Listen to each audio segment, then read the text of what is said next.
Good day! Nandito po tayo sa Parts of the Animals, Basic of Japanese Language.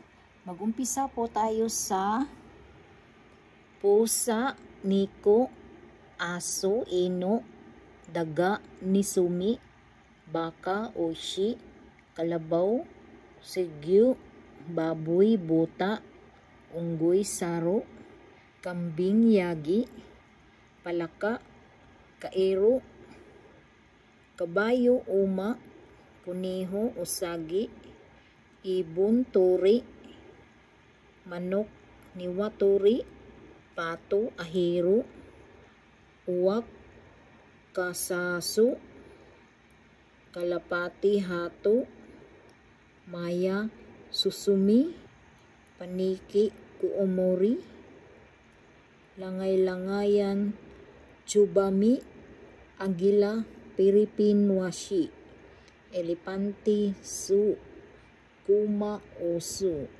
leon, rayon.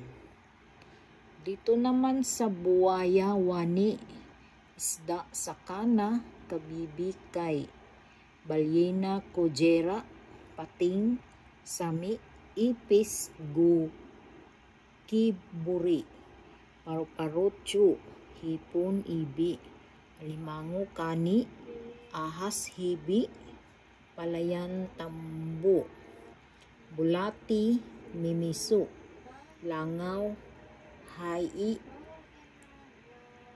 insekto, moshi, hito, namaso, igat, unagi, pusit, ika, pagong, kami, langgam, ari, pugita, tako, goldfish, kingyo. So ito po ang Parts of the Animals Japanese Language Basic.